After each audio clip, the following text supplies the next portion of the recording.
মাছের মাথা দিয়ে ডাল মানে আমরা সাধারণত মুগ ডালটাই জানি যে মুগ ডাল দিয়ে মাছের মাথার ডাল ভীষণ টেস্টি হয়, কিন্তু আজ উল্টোটা হবে, মসুরির ডাল দিয়ে মাছের মাথা দিয়ে।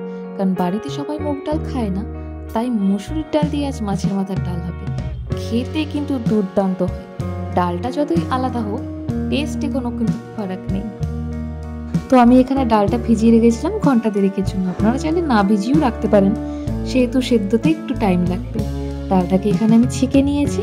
এদিকে গ্যাসে তো জল বসিয়ে দিয়েছিলাম, জলটা যখন গরম হবে একটু তখন আমি ডালগুলোকে দিয়ে দেবো। আর ডালটা এইভাবে ছেঁকে দিলে হয় কি যে ঠান্ডা জলটা না গেলে ডালটা বেশ জলদি ফুটে যায়। তো এখানে ডালের ফেনাটা বাদ দিয়ে দিয়েছি, আর বাটিতে একটু বেশি জল হয়ে গেছিলো, তো সেই জলটা একটু ছেঁকে বাদ দিয়ে দিয়েছি আমি। এবার স্বাদ মতন আমি এখানে একবারে লবণ দিয়ে দিচ্ছি। আর ডালটা দেখুন বেশ কিছুক্ষণ ফুটানোর পর, যেহেতু ভিজানো ছিল, খুব সুন্দর ডালটা একদম সেদ্ধ হয়ে গলে গেছে। আমি কিন্তু ডালটায় কোনো কাটা দেবো না, ডালটা এভাবেই রেখে দেবো। এখানে আমি স্বাদ অনুসারে হলুদ দিয়ে দিচ্ছি, ভালো করে হলুদ দিয়ে ডালটাকে মিশিয়ে নেব। যাই বলুন, মুসুরির ডাল আর মুগ ডালের পার্থক্যের টেস্টটা থাকবে, কিন্তু খেতে কিন্তু অসম্ভব সুন্দর হবে। এদিকে আমি মশলার জন্য দুটো পেঁয়াজ কুচি, একটা টমেটো কুচি, অর্ধেক ক্যাপসিকাম কুচি, আর এখানে 7-8 কোয়া রসুন, আর সামান্য একটু আদা, আর 1 চামচি ধনে গুঁড়ো, আর 1/2 চামচি জিরে গুঁড়ো, আর 4টে কাঁচা লঙ্কা। এই কাঁচা লঙ্কা আর রসুন আদার পেস্টটা আমি করে নেব। এদিকে কড়াইতে তেল দিয়ে তেলটাকে সারা কড়াইতে মাখিয়ে নিয়েছি গরম হওয়ার পর, যাতে এই মাছের মাথাগুলো লেগে না যায়। আমি এখানে মাথাগুলোকে ফার্স্টে ভেজে নেব।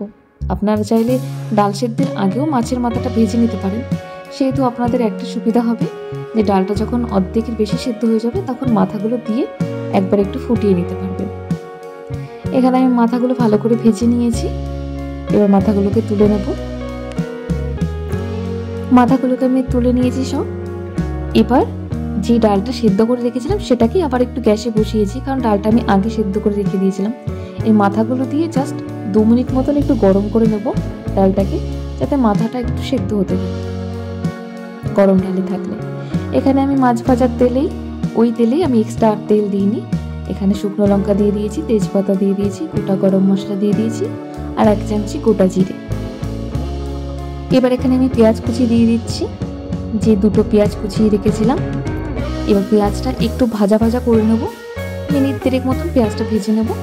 তারপরে যে ক্যাপসিকাম কুচি, টমেটো কুচি দুটোই দিয়ে দিচ্ছি, দিয়ে আবার 1 মিনিট মতন একটু নাড়াচাড়া করে তারপরে এখানে আমি সামান্য লবণ দেবো, কারণ আমি ডালে আগে থেকেই লবণ দিয়ে দিয়েছি স্বাদ অনুসারে। আর যে আদা, রসুন, ধনে গুঁড়ো, জিরে গুঁড়ো, কাঁচা লঙ্কা বাটাটা ছিল সেটা দিয়ে দিলাম। এখানে আমি সামান্য পরিমাণে হলুদও দেবো, দিয়ে ভালো করে নাড়াচাড়া করে মশলাটাকে কষাবো।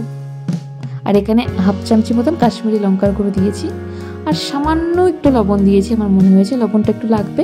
আপনারা লবণটা আপনাদের স্বাদ অনুসারেই দেবেন। এখানে এই মশলাটাকে ভালো করে কষিয়ে নিচ্ছি যতক্ষণ না পেঁয়াজ রসুনের কাঁচা গন্ধটা যাচ্ছে। মশলা যখন কষানো হয়ে যাবে পুরোপুরি, তখন এই যে মাছের মাথা দিয়ে যে ডালটা আমরা আগের থেকে সিদ্ধ করে রেখেছিলাম সেই ডালটা এখানে দিয়ে দেবো। দিয়ে একটু নাড়াচাড়া করে ভালো করে, এখানে যদি মনে হয় একটু জল লাগবে জল দিয়ে দেবেন। আমি এখানে জল দিয়ে দিয়েছি, 2 বাটি মতন জল দিয়েছি, 2 বাটির একটু কম দিয়ে এখানে নাড়াচাড়া দিয়ে ডালটাকে এবার আমি ফুটিয়ে নেব। এবার এখানে আমি চিনি দেবো 1 চামচি, আর এখানে বেশ কিছুটা ধনেপাতা কুচিয়ে রেখেছিলাম সেটাও দিয়ে দেবো। সামান্য গরম মশলা গুঁড়ো আর 2 চামচি মতন ঘি দিয়ে দেবো। এবার ডালটা মিনিট 2-3 ফুটিয়ে নামিয়ে ফেলবো। দেখুন আমার ডাল পুরো রেডি। খেতে কিন্তু অসম্ভব সুন্দর হয়। হ্যাঁ, মুগ ডাল আর মসুরির ডালের যে ডালের টেস্টটা ডিফারেন্ট সেটা থাকবে, কিন্তু মসুরির ডাল বলে কিন্তু খারাপ লাগবে এরকমটা নয়, খেতে অসম্ভব সুন্দর হয়। তো আজকের আমাদের রেসিপিটা আপনাদের কেমন লাগলো অবশ্যই জানাবেন। ভালো লাগলে লাইক করবেন, কমেন্ট করবেন, পাশে থাকবেন।